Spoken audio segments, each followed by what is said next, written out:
Good morning sa lahat. Tara magbasa na tayo ng ating libro guys. Magandang balita, Biblia. Today is 13 April 2024. Nandito na tayo sa aklat ng mga ngaral. Pakisabayan ako ng basa guys at nang pare-pareho tayo dito matuto. Basahin muna natin ang panimula. Basa. Ang mga ngaral, panimula. Ang aklat ng mga ngaral ay naglalaman ng mga kaisipan ng isang lalaking nagbubulay-bulay sa kaiklian ng buhay ng tao. Tinatalakay rin dito ang salungatan ng buhay, kawalan ng katarungan at ang pagkabigo. Nagwawakas ito sa pagsasabing ang buhay ay walang kabuluhan. Hindi niya maunawaan ang mga paraan ng Diyos na may hawak sa buhay ng tao.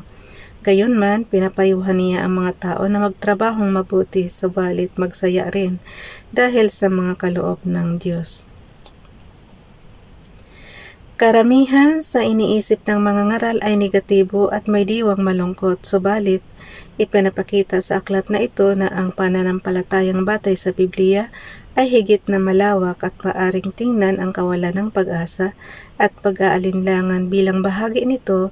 Gayunpaman, marami ang nakadarama ng kaaliwan pagkat nasasalamin nila sa aklat na ito ang kanilang sarili.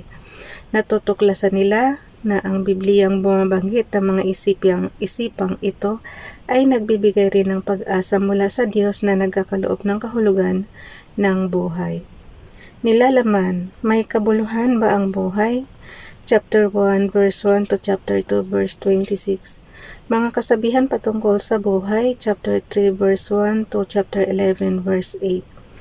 Ang paghuling payo para sa mga kabataan, chapter 11 verse 9 to chapter 12 verse 8.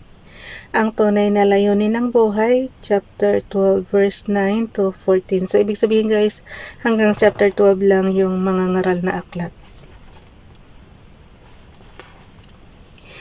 Okay, nandito na tayo sa mga ngaral chapter 1. Walang kabuluhan ang lahat. Mga ngaral chapter 1 verse 1, ito ang mga katuruan ng mga ngaral, ang anak ni David na hari ng Israel. Verse 2, napakawalang kabuluhan, lahat ay walang kabuluhan, sabi ng mga ngaral. Okay, ulitin ko nga guys. Mga ngaral chapter 1 verse 1, ito ang mga katuruan ng mga ngaral, ang anak ni David na hari ng Israel. So si David yung mga ngaral ay ang anak ni David na hari ng Israel. Baka si King Solomon. Nanghuhula na naman tayo. Ulitin ko lang. Mga ngaral chapter 1 verse 1. Ito ang mga katuruan ng mga ngaral. Ang anak ni David na hari ng Israel. So di ba ang anak ni David na na hari ng Israel is si King Solomon? Verse 2. Nanghuhula lang tayo. Wala kasing binanggit lang si David. Verse 2, napakawalang kabuluhan, lahat ay walang kabuluhan, sabi ng mga ngaral. Verse 3, nagpapakapagod ka ng husto sa pagtatrabaho sa mundong ito, ngunit para saan ba ang pagpapagod na ito? Verse 4, patuloy ang pagpapalit-palit ng mga lahi, ngunit hindi nagbabago ang daigdig. Verse 5, ang araw ay patuloy sa pagsikat at patuloy sa paglubog, pabalik-balik lang sa pinanggalingan. Verse 6, ang hangin ay umiihip patungong timog papuntang hilaga buong araw sa paikot-ikot. Verse 7, lahat ng tubig ay umuwi sa dagat, ngunit hindi ito napupuno. Ang tubig ay bumabalik sa batis na pinagmulan upang muling umagos patungong karagatan. Verse 8, ang lahat ng bagay ay nakababagot, hindi makayanang ipaliwanag, walang sawa ang paningin ng tao, walang tigil ang kanyang pakinig. Parang sawang-sawa na talaga siya sa buhay. Verse 9, ang naganap noon ay nangyari rin ngayon, ang mga nagawa noon ay nagagawa rin ngayon. Walang bagong pangyayari sa mundong ito. Verse 10, ang sabi ng iba, halik kayo, ito'y bago, ngunit naganap na iyon noong di pa tayo tao. Verse 11, hindi na maalala ang mga nauna, at ang nangyayari ngayon ay malilimutan din sa hinaharap. Katulad natin ngayon guys, yung generation pa natin, ang di natin makakalimutan is yung COVID-19 na flag. Diba pang buong daigdig talaga yun? Okay, ang karanasan ng mga ngaral para sa akin, nasa henerasyon ko, hindi ko talaga yan makakalimutan. Sobrang pahirap eh. Okay, ang karanasan ng mangangaral, verse 12. Ako ang mangangaral ay naging hari ng Israel. Verse 13, siniyasat ko at pinag-aralang mabuti ang lahat ng bagay sa buong mundo at nakita kong ang tao'y itinalaga ng Diyos sa matinding paghihirap. Verse 14, nakita kong ang lahat ng gawa ng tao sa mundong ito ay walang kabuluhan. Ito'y tulad lang ng paghahabol sa hangin. Verse 15, hindi na maibilang ang wala. Verse 16, sinabi ko sa aking sarili, ang karunungan ko'y higit sa sinundan kong mga hari ng Jerusalem. Alam ko kung ano ang tunay na karunungan at kaalaman. Verse 17, pinag-aralan kong mabuti ang pagkakaiba ng karunungan at ng kamangmangan, ng katalinuhan at ng kabaliwan. Ngunit napatunayan kong ito rin ay tulad lang ng paghahabol sa hangin. Verse 18, habang lumalawak ang karunungan ay dumarami ang alalahanin at habang dumarami ang nalalaman ay lalong tumitindi ang kapighatian. Basahin pa natin yung chapter 2. Okay. Kamangmangan ang maging makasarili. Mangangaral chapter 2 verse 1, sinabi ko sa aking sarili, halika, subukan mo kung ano ang kahulugan ng kaligayahan, magpakasaya ka, subalit ito man ay walang kabuluhan. Verse 2, ang halakhak ay pinalagay kong kahangalan at ang kaligayahan ay walang kabuluhan. Verse 3, sa pagnanasa kong makamit ang karunungan, ipinasya kong magpakalasing sa alak. Sa loob-loob ko'y ito ang pinakamainam na dapat gawin ng tao. Sa maikling panahon, ilalagi niya sa mundong ito. Hala. Tinuruan pa maging lasinggo. Okay, verse 4. Nakagawa ako ng mga dakilang bagay, nakapagpatayo ako ng malalaking bahay. Okay, ulitin ko yung verse 4 guys. Nakagawa ako ng mga dakilang bagay, nakapagpatayo ako ng malalaking bahay, at ginawa kong ubasan ang paligid nito. Verse 5. Gumawa ako para sa aking sarili ng mga hardin at liwasan, tinamnan ko ito ng lahat ng uri ng punong kahoy na mapapakinabangan na ang bunga. Verse 6. Humukay ako ng mga balon na pagkakunan ng pandilig sa mga pananim na ito.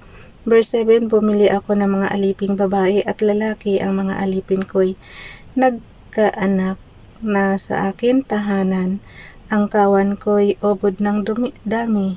Ang kawan ko'y ubod ng dami, walang kasing dami kung ihahalin tulad sa kawan ng mga haring nauna sa akin. Verse 8, nakaipon ako ng napakaraming pilak at ginto mula sa mga lupaing nasasakupan ko. Marami ako mga awit na babae at lalaki. Marami akong asawa at pawang magaganda. Ito nga yung 1,000 nga halos yung asawa yata niya nito. Hindi ko na maalala. Sige, yung Solomon ba guys? Marami akong asawa at pawang magaganda, wala nang hahanapin pa ang isang lalaki, lalo na kung tungkol din lang sa babae. Verse 9, higit akong dinakila kaysa sinumang haring nauna sa akin, taglay ko pa rin ang aking karunungan. Verse 10, wala akong ginustong hindi ko nakuha, ginagawa ko ang lahat ng aking magustuhan, nalulugod ako sa aking mga ginagawa at iyon ang pinakagantimpala ng aking mga pinagpaguran. Verse 11, pagkatapos inisip kong mabuti ang mga ginawa ko at ang pagod na aking pinuhunan, nakita kong ang lahat ay pawang walang kabuluhan, tulad lang ito ng paghahabol sa hangin. Mangangaral chapter 2 verse 12, naisip kong ang wakas ng isang hari ay tulad lamang ng sa mga nauna sa kanya. Tinimbang kong mabuti ang karunungan, ang kabaliwan at kamangmangan. Verse 13, napatunayan kong mas mabuti ang karunungan kaysa kamangmangan, tulad ng kabutihan ng liwanag kaysa kadiliman. Verse 14, nalalaman ng marunong ang kanyang patutunguhan, ngunit hindi alam ng mangmang ang kanyang hangganan. Ngunit nabatid ko ring iisa ang hantungan ng lahat. Verse 15, sinabi ko sa aking sarili, ang sinapit ng mangmang ay siya mo ring sasapitin. Ano nga ba ang napala mo sa labis na pagpapakarunong? At naisip kong ito man ay wala rin kabuluhan. Verse 16, pagkat kung paanong, kaya ako nang natatawa guys, kasi para bang ano na siya, parang depressed. Okay, verse 15. Huwag kayong magpapaka-depress. Ano lang, let go lang. Kung ano, mag-relax-relax lang din. Okay, verse 15. Sinabi ko sa aking sarili, ang sinapit ng mama ay siya rin mo ring sasapitin. Ano nga ba ang napala mo sa labis na pagpapakarunong?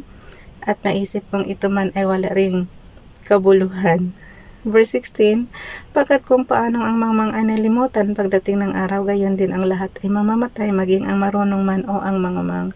Verse 17, kaya't kinamuhian ko ang buhay sapagkat pawang kahirapan lamang ang idinulot nito sa akin, lahat nga ay walang kabuluhan at tulad lang ito ng paghahabol sa hangin.